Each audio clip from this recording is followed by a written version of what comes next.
Hello and welcome to Love, Dating, and Relationships for Spiritual Women.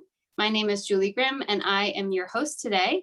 I am a spiritual guide and healer in the lineage of King Solomon. I support people in walking their path to personal empowerment. And I am very excited today to have my first couple who I'm interviewing. I have Liz and Elena of Two Swans. Liz is an educator of natural wellness, and Elena is a psychic medium, Reiki Master, and meditation teacher. So thank you, ladies, for joining me. Thank you for having us. Julie. This is so fun. Yeah. I'm excited. Yes, very cool to connect with you both. So let's just dive in there. I want to know a little bit more about how you two met, what your story is. Okay. All right. Well, first of all, I guess we have to just acknowledge the bad pizza. Because, the bad pizza. All right. Because, when you live in New York and like the suburbs of the city, it's very hard to find bad pizza, but we actually did meet over bad pizza. We did. And you can tell her what happened. Well, there was this party that our mutual friend was throwing because she lived in England. She had a baby. She wanted all of her American friends to meet the baby. And Liz and I were both invited. And we both almost didn't go. Both of us. I had to bring my brother as a wingman because I hadn't seen this friend of mine she's a West End Broadway star and, my brother is very excited about musical theater, big fanboy. And so he wanted to come. So I needed to have him with me. You needed a support system. Exactly. Yeah, I needed the support system. I didn't know anybody except for Jen that was there. Right. Mm-hmm. And I knew a few people, but I was also traveling all the way from Long Island by myself. And I was like, oh man, can I do that? And it was like over a couple of bridges. And I said, you know what? She's only in America for a very short time every year. Elena, go to this party. Well, I'm really glad that I did. Yeah. You need to write the baby a thank you note. Oh, yes. Yes. Totally. Thank you for being born. She totally knows. She totally knows. And so Liz walked into the room and I was like, oh my goodness. I was in really good shape at the time because I played professional roller derby. I had my neckerchief around. I was feeling pretty good. And I usually look very straight because I don't even really feel gay. So she walked in and I was like, I have got to let that girl know that I like girls. How am I going to do this? So I just kept staring at her for a while and I was caught. Little did she know that my brother was like, oh, that girl's checking you out, Liz. Like, oh man. I was like, I didn't know nice. that. I was like, really? I'm so like, that's finally great. I got an opportunity to talk to her and I was so excited. And she mentioned roller derby. And I said, oh, I had a girlfriend that was in roller derby. And that was very smooth. So very smooth. I'm really not smooth at all. No, she's not. So we ended up leaving at the same time. And she said, are you on Facebook? And I said, yeah. She was like, I'll find you. And I went to the car and I was like, all like, wee. And I said to myself, what are you thinking? You can't date a girl in Westchester. Get it out of your head. And we didn't talk for like a month, but Liz was pretty sure that we were going to talk. And you were kind of planning your life around it at the time, right? I had said to my friend Danny, I was like, I met this really gorgeous lady at this party over the weekend, and I'm totally going to go on a date with this woman. I can feel it. Weren't even talking. It's coming. And he was like, yeah, Liz, go get him. He was very excited for me. So we finally reconnected on Facebook and we had a little banter and we finally had our first date and it lasted 72 hours. That's right. Yeah. It was our last first date and it was like, there we go. Best first date ever. Yeah. And it was epic. We went to a Tim Burton art exhibit at the MoMA in Manhattan.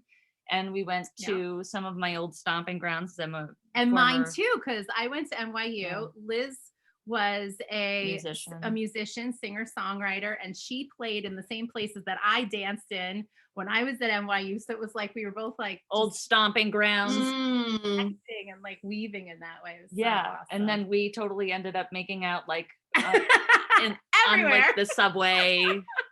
We crashed a jazz show. I don't even know what happened. It was great because we were like just so into each other. The little soldiers showed up at the what was it? That the was brewery. So cool. Yeah, the brewery. Yeah, 72 hours of making out then. It sounds pretty good. I wouldn't mind the bad pizza if that's where we ended. Yeah, it was worth it. And that was it, like, and I knew, and I think we both knew at that point that was it. Like, this is forever here. Yeah, we knew that we were soulmates. I mean, so you're both like highly intuitive. I mean, Elena, you do this for a living. Were you doing that at that point? And how did that play a role in that sort of sureness? Yes. Well, I told her, because we really fell in love over the phone because we couldn't get that date together. And by the first date, I was already in love with her and trying not to say it. Oh gosh, don't say it. And finally she said it first. So I was so I didn't say it with the first date though. No, that was the second date. She's making it sound like I jumped the gun. Totally. But I mean, like if it's on the middle 24 hours, like that probably would have been okay, or the end 24 hours, because that first date was totally. So I, on the phone, said, so I'm psychic. And I was just like kind of putting it out there. And she was like, oh, okay. And I was like, oh, great. Because the guy that I dated before her was not okay with it. And I had to say bye-bye to him.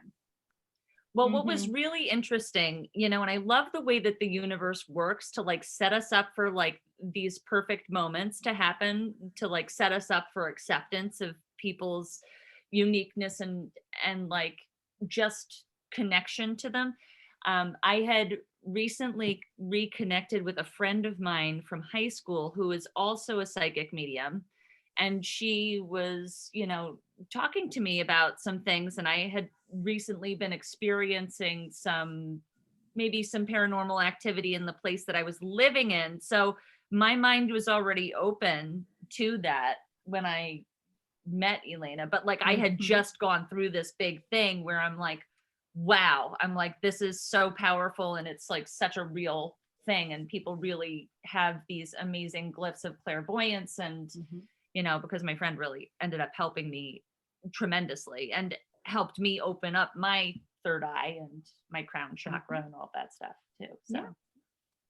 Yeah. It's so important to be appreciated too and valued, like not only accepted, but like, yes, that's a skill. Cool. Great. Yes, supported. I needed to be with someone who believed in me and would support me because, this kind of business, it's not always easy also, It's really not easy. I mean, even being in business for yourself, you want somebody that's going to believe in the work that you do. Yeah, exactly. Yeah. And, I get questions even today, because I don't really share like on the outside with a lot of people that I'm a very intuitive person with lots of psychic moments and, connection to my spirit guides and my crossed over loved ones and all this. And they're like, what's it like being married to Elena? Do you like believe in what she does? And whenever anybody asks me that, I'm like, yes, of course I do. I'm like, how could I be married to a person and the love of my life and not believe in who she is and like what she values at her core in how she helps other people. So it's interesting that comes up quite a bit. Yeah, because it's not just what I do, it is who I am. It's part of I could feel that in my body, in my heart. I'm like, yes, that's so true. Cause I'm single, I'm dating, I'm deeply spiritual and intuitive. And I've encountered lots of people who are like, oh, I don't really believe in that. And it's just like, great. And they're like, but I think you're awesome. I'm like, you can't, because you think like that part of me is awesome, but like, this is me. So if you don't believe in it, it means like you don't believe in 70% of who I am, or, it's like, ugh. So that's so lovely. Yes. Yeah. It's not a phase. It's what I tell people. I'm like, this is not a phase. It's not like a hobby. She's not like, in her room reading cards as like, just for fun, not knowing, like she's an actual professional person who has a lot of gifts. So, I'm constantly explaining to people, but in a nice way, in an open way that hopefully doesn't alienate them. I never yell. Yeah. Yeah, that's an important point too. Sometimes I'm not so nice to these other people. I'm just like, no. But that's more people that want to date me. And I'm like, you can't see me. So Yeah. I don't know who you want to date here. It's not me. Yeah. You, Liz, mentioned a book before when we were talking about this interview that you wanted to write. Can you tell us a little bit more my about gosh. your So book idea? we've been joking about this for a long time, but it's like a joke, funny, haha, but really not. Like, I'm gonna do it one day. And I just think it would go over really well, because I think a lot of people are, looking for something like this. But it would be called How to Be Married to a Psychic. And really, because all of these things that come up in our daily relationship, like a normal day at the office for us is very different than a lot of my friends whose, husbands might be, in one business or another and go off to work. And I come home from like a PTA meeting or something, and I say, oh, how was your session? And she's like, oh, well, we went to a mermaid planet and we bathed in the waters and it was very healing.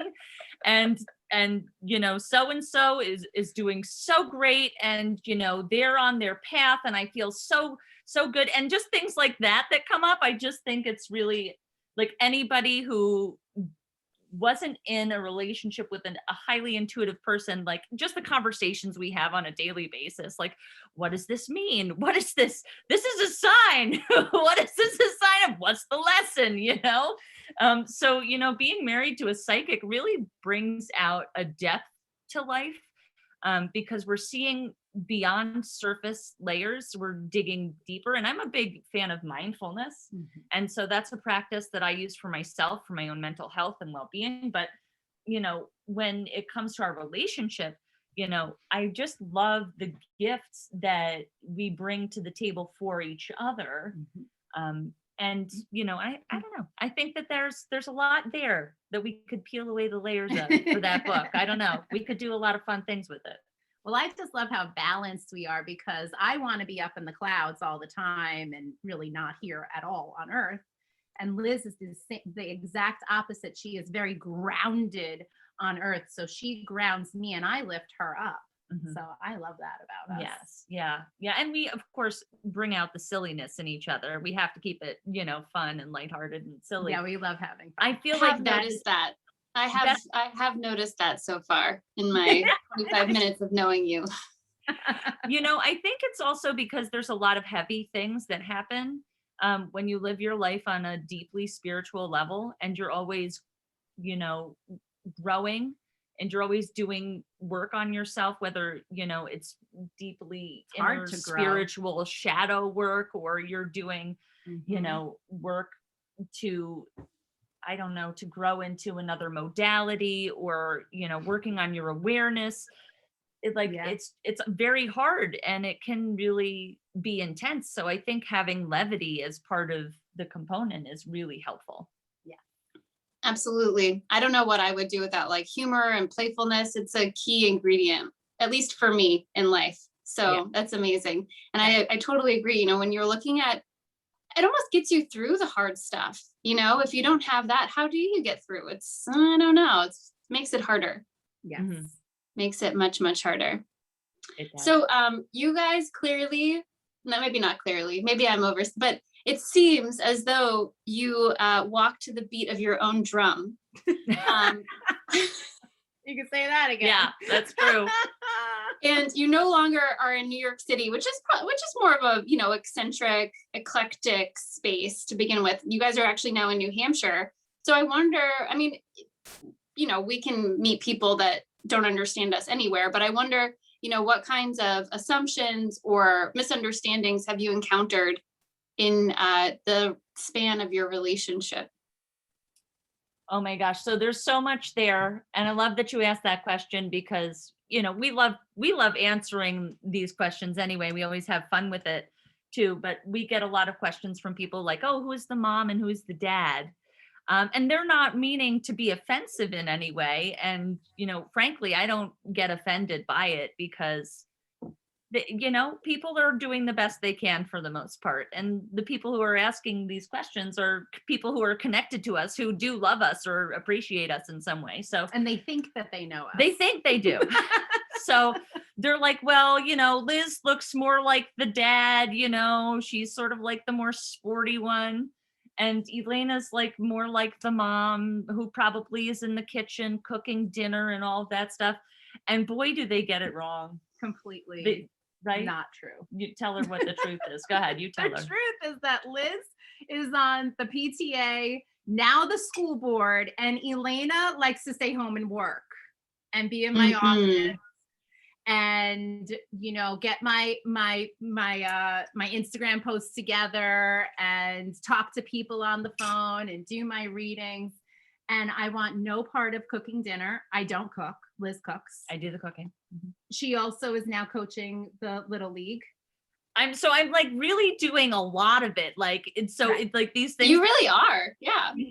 People put these gender roles and things, but they're not. They're just roles. They're just things people Yes. do, whether you're a woman or a man or non-binary.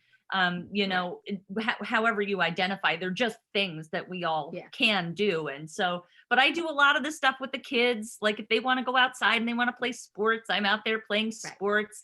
I'm like fixing their boo-boos. I'm cooking them dinner. Elena's healing them. She's like giving them meditation advice at night. Yeah.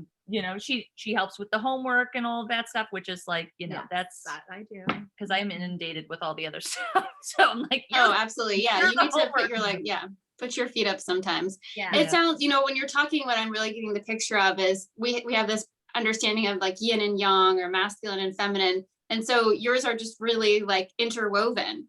Completely. Where there's less of that rigidity or compartmentalization. Maybe. Even in the hospital, Liz had our babies, okay? And I got the bracelet that said father because that they didn't have an extra mother bracelet or something. So it was just like, oh, okay, I'll be the dad. It really and that was in New York. That was in New York too.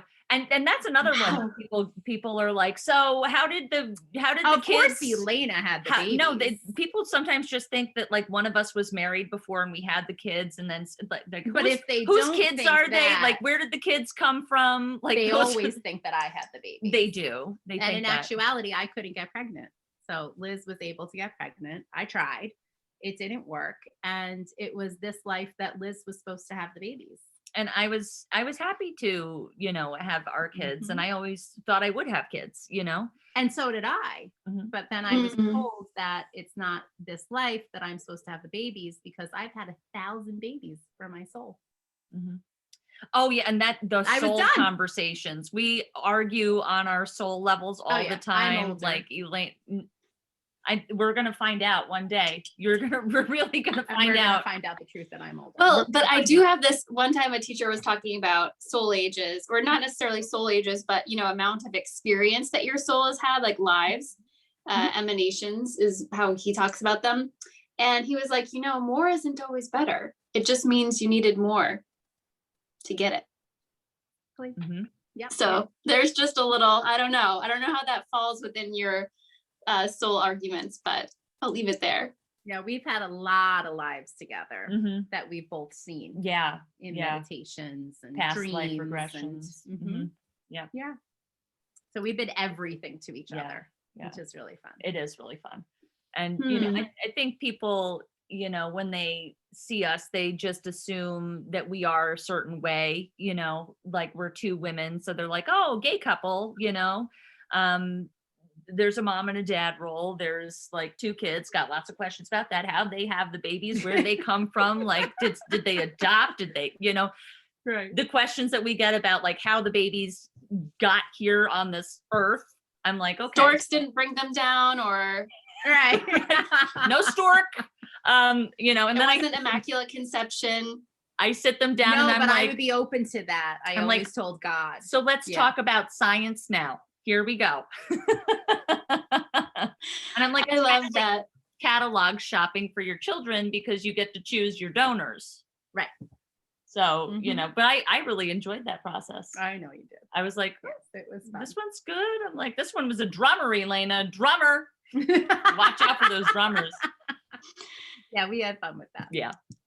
That's great. I love that. I know, so you mentioned that people just assume that you're two gay women. I know that's something we mentioned also earlier, but could you explain a little bit how you are not two gay women? Because people listening might be like, they're not, you know, we all have our assumptions that we're bringing to the table. So I don't feel like I'm gay or a lesbian in my soul, right? To be fair, I do tease her about this and I tell her time. that she's gay by default, Right. but you know, I don't really mean that. I'm just being playful. Go ahead, It's carry just on. the way I feel. I don't want to be put into a little box. So what I actually call myself is a plus, which means that I don't see gender. I just see the person's soul, and that's who I love, because I've been with men and women through my life. Yeah, I'm more of an old-fashioned lesbian, Well, but she you calls know, herself an OFL. OFL. It's not really on the LGBTQ plus chart, but it's my own. But maybe it should be. Maybe it Maybe should it be. should I don't be. know. OFL. should I be. really like it. I resonate with it. I love all Yeah. human beings, but you know, I connect with mostly women. Right. You know, on the physical level, I would say. Right. On a Right. I mean, on a yeah, we have friendship- our Yeah. predilections, what we're attracted to. That's Yes. Right. Yeah. On a platonic level, I have lots of guy friends that are Yes. great friends. Absolutely. Some of my best friends. Mhm. Mhm. And that's so interesting.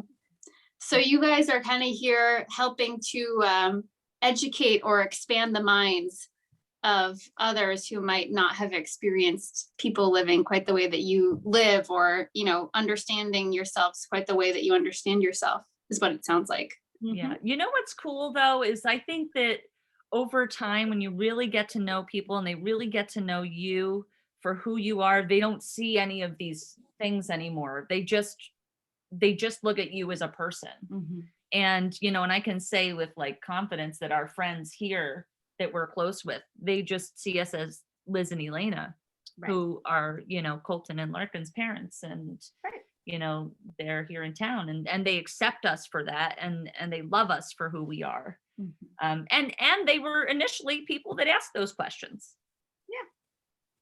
Yeah, I think that that's great, because it's like we need to be allowed to ask questions and to not know and to say things wrong, because that's how we learn. You know, that's how that's really what's going on. And I also love what you said. I really resonate with that.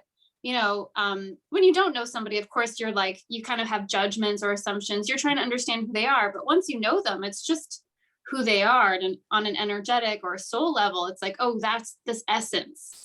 You might not even be able to put it into words or categorize it, but it's like, that's them. This is them. That's what that is. That Mhm. signature, that resonance. Yeah. Yeah, for sure. For sure. And it took the New Hampshire people time to also get to know us. It took us about 3 years to really start establishing ourselves and our family and friendships in New Hampshire. Well, you know, it was such a big change from New York, and there was so many things that happened in our transition from living in New York to living here in New Hampshire, between work and business and changing jobs and kids in school and all of these different factors. It was really only when the kids got into school, like preschool and elementary school, that we started being able to Forming real form relationships. real relationships, because relationships are built with trust, you know, and you can't build relationships if you can't build trust and connection with people. Yeah, definitely. So that was definitely amazing when we started to kind of getting there. But, you know, we live and we learn and we grow. And I think it might have been similar if we had stayed in New York, we would have,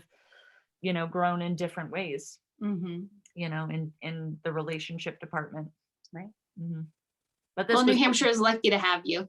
We're lucky to be thanks. here, you know, like it's a really beautiful place, a family in New England, beautiful. and we wanted our kids to grow up in a natural environment where they had more space to run, where we can go hiking. And oh my goodness, since the pandemic, I'm pretty glad that we live in, you know, a more sparse area where they can be outside. And I may have lost it if we lived in our little apartment in New York. during the pandemic. I hear you. I hear you. I live in the suburbs of Boston. I'm grateful to even be in the suburbs. And I mentioned earlier to you guys, I actually lived in New Hampshire for some of my childhood. Right. And it was a change, but I'm really grateful for that change, because being around so many trees and forest, it's a different way to exist and to live. So I'm happy I had that experience myself. Yeah. A little bit strange not to have any sidewalks anywhere you go. Yes, that is. You're like, will a car run me over walking to my friend's house? I'm not sure. Let's go for it. Right. Live free or die. Live free or die. I say live free or die trying. It's true.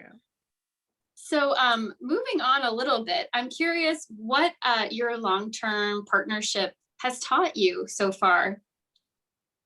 If there's any nuggets there that you'd like to share with people.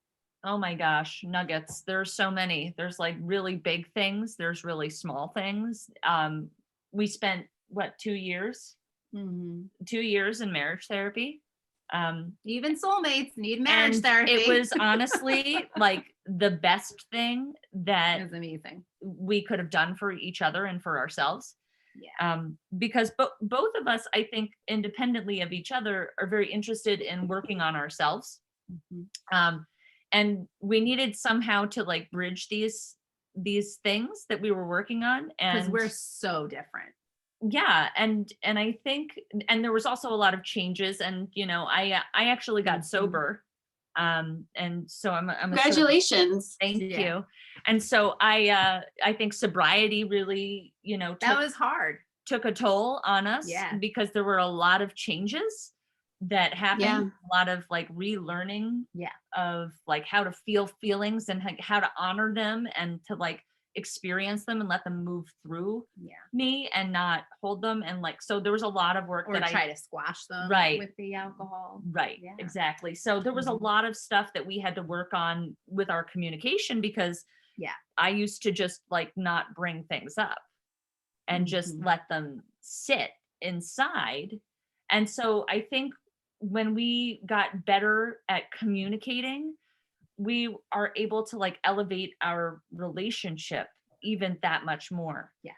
Because it's not me experiencing my own reality. It becomes a shared reality, and our goals for the future are shared. Yes. And we have our own goals too, which is great. And we support each other. Yeah. You know? So I think communication, the longer you're in a relationship, the more challenging it can become. And I think that work of being aware of each other is one of the most powerful things that you can work on in a relationship. I think that is pretty true for anyone.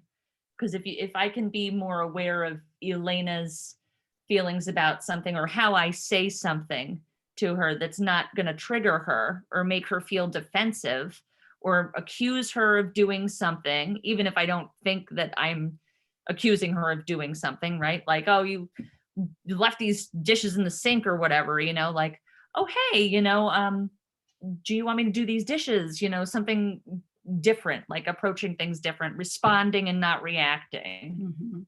Lots of changes in our relationship. And I would say you need to start with a foundation of friendship.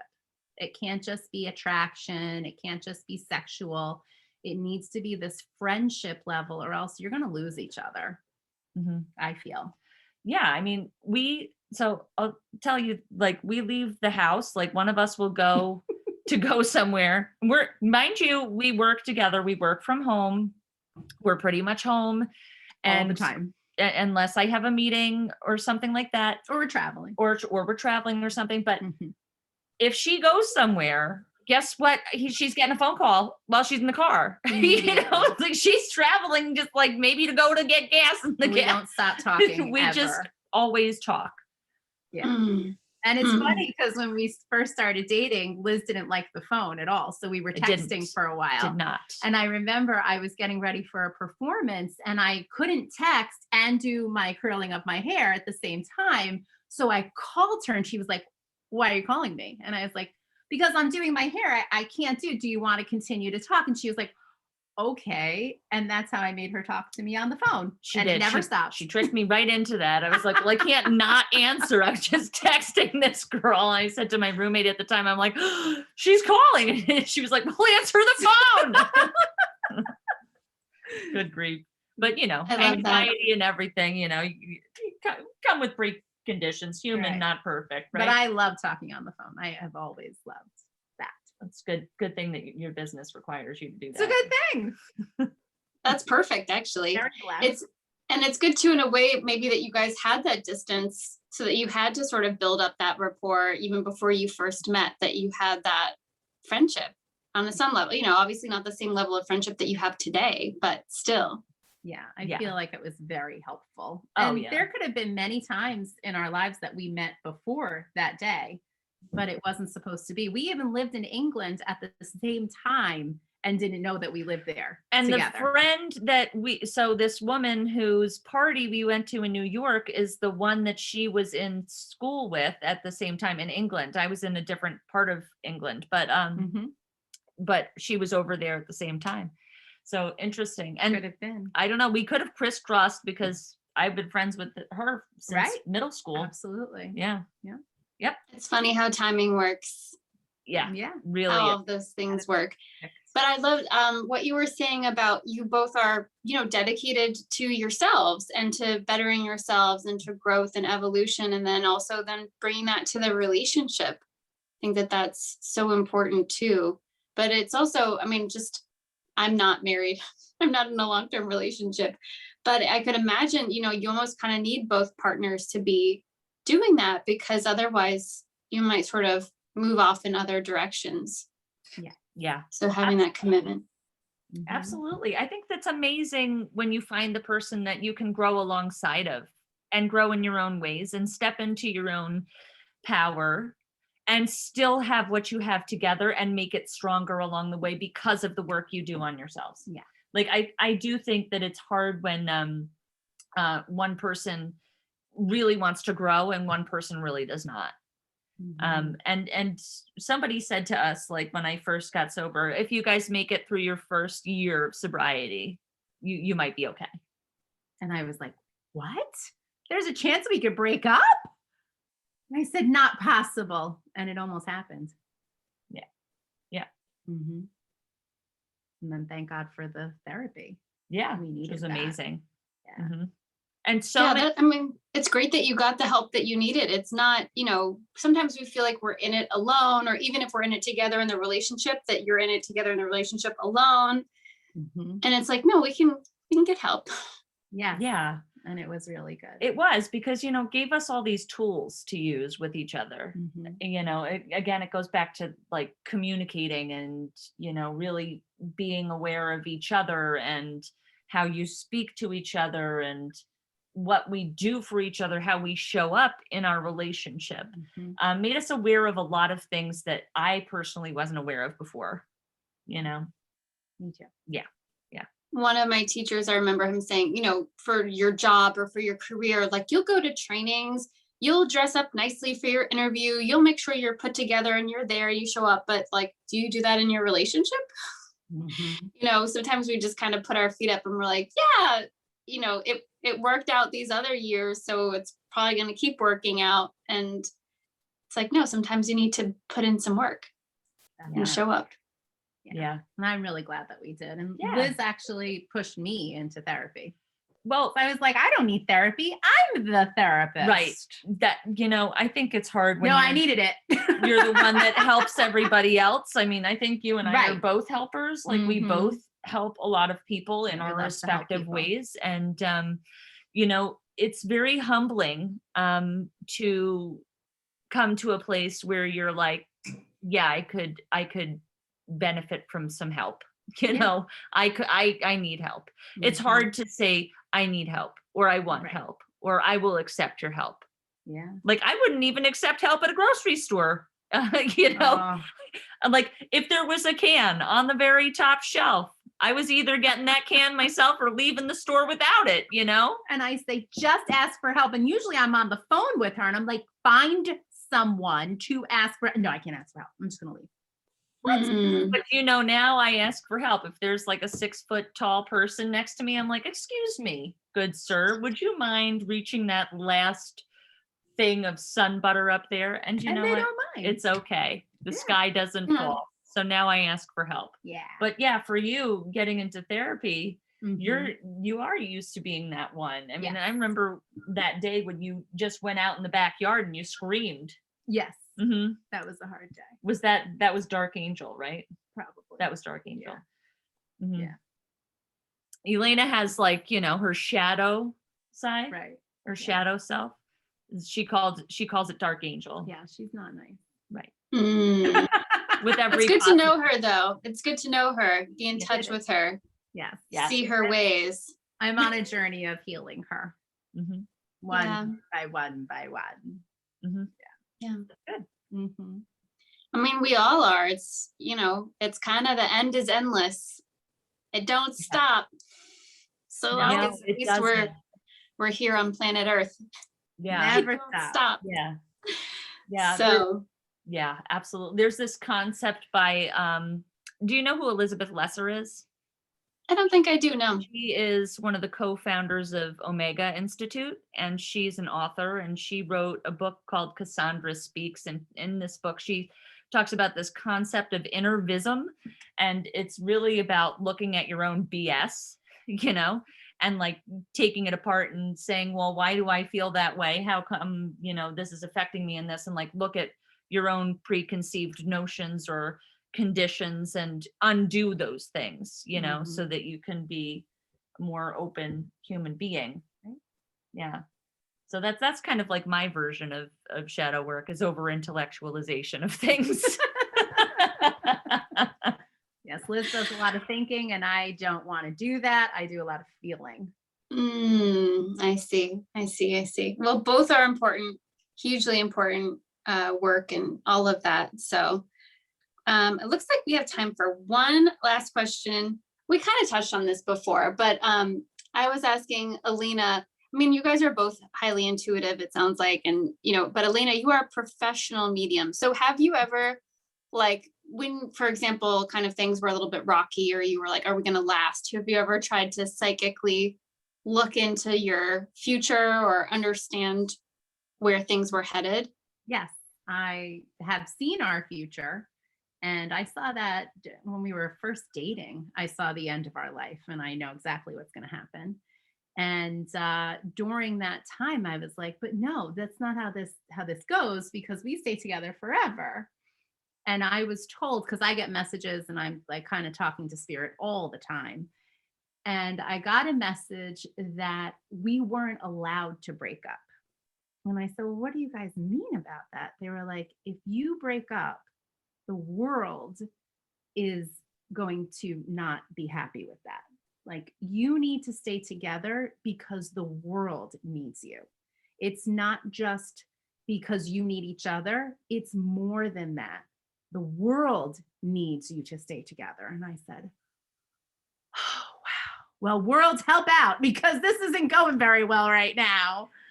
But then when you asked for help, maybe the world did help out. Isn't that so interesting, though? Like, when you open yourself up to the world supporting you. It said, I don't know if I ever told you that. Did I ever tell you? I don't know if you ever told me that specifically. I kind of kept it a secret. That's kind of deep. That's the kind of messages that I get all the time. Maybe you felt like I couldn't handle it or something at the time. Maybe. Yeah. You probably, because you're not really allowed to say what people aren't ready to hear. I'm not. That's one of my unwritten contracts with the angels, that I can't tell anybody what they're not ready to hear until they're ready to hear it. So are you ready to hear that? I guess I am. Okay, I guess she is. And so are our listeners. Yeah.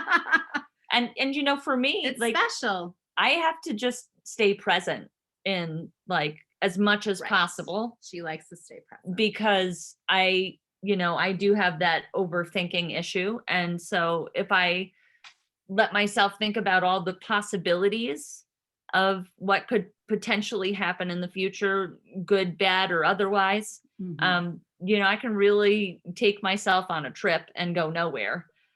So I really just try to stay present and stay in a place of awareness and gratitude and in like knowing what we want to create with each other. Definitely. And what we want to create, period. Right. And you help me stay present because I'm off in another land. She is, All the time. I say that she's in her cloud car. You know, the Driving Care in my Bears, cloud car. the Care Bears, and like they have their little cloud I'm car like and a they're human driving Care around Bear. in the rainbows in the sky. That's Elena. I would She's love like, that. and I say, Elena, you back from your cloud car yet? You back down yet? And sometimes I don't even know that I left. I'm like, oh, This is part of guess I what wasn't happens when here. she goes to the cloud car. She twirls her hair. There's a twisty hair. There's some signifying.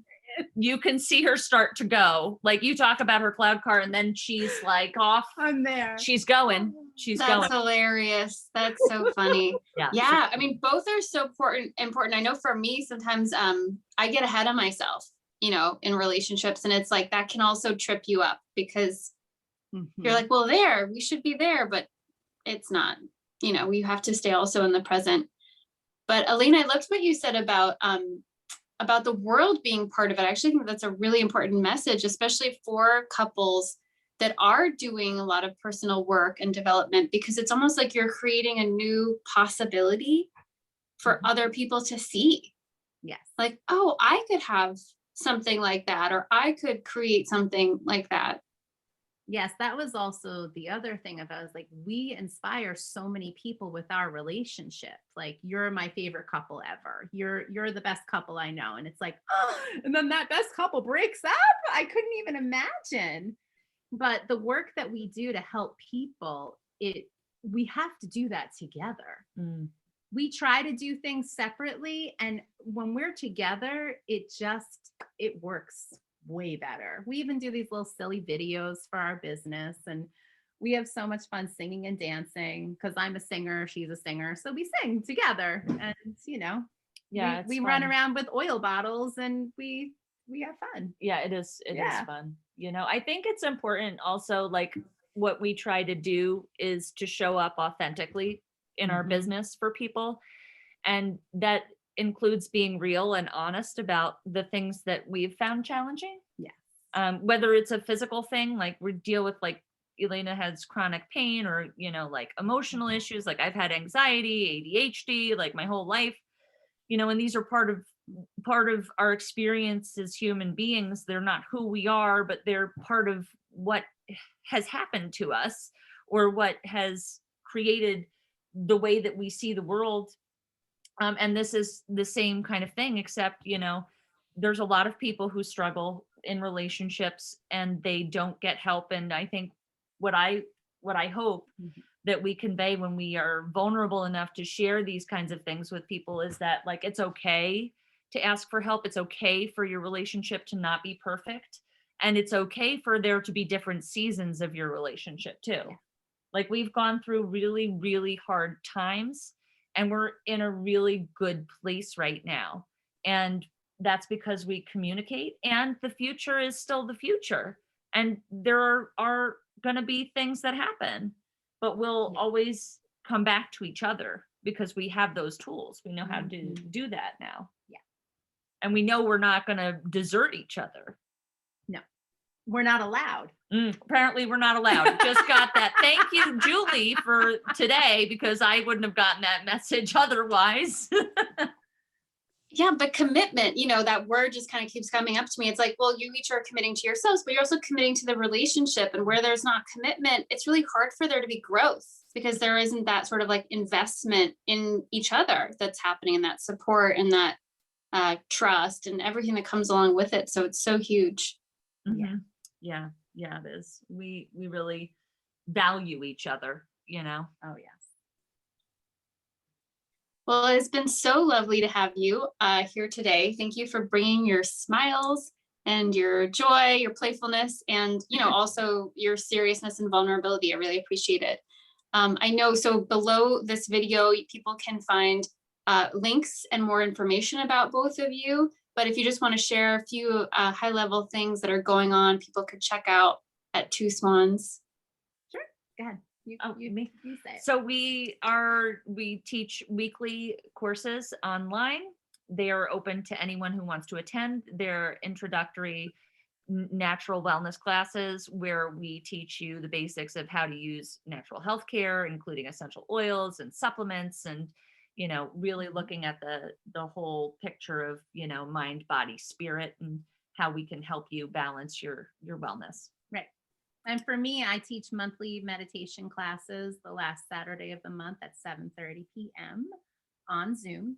I also go live on my Connections with Elena Facebook page every last Sunday of the month, and I give a reading live for the whole world for the whole week. Oh, the TikTok stuff. And good. we love TikTok. We're really I like TikTok too. I gotta admit it. We're like I'm the there with older you. folks on TikTok, but I'm gonna embrace We it.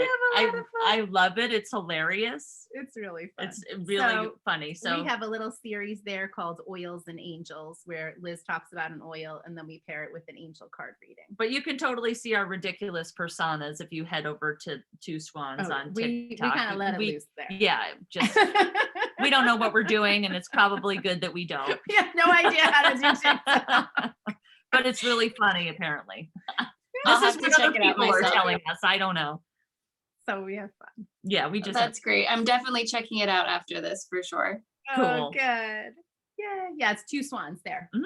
Yeah, that's it. Perfect. Well, thank you guys so much. And thanks everybody for listening in. Wish you all a good rest of your day. Thanks, Julie. Thanks, Julie.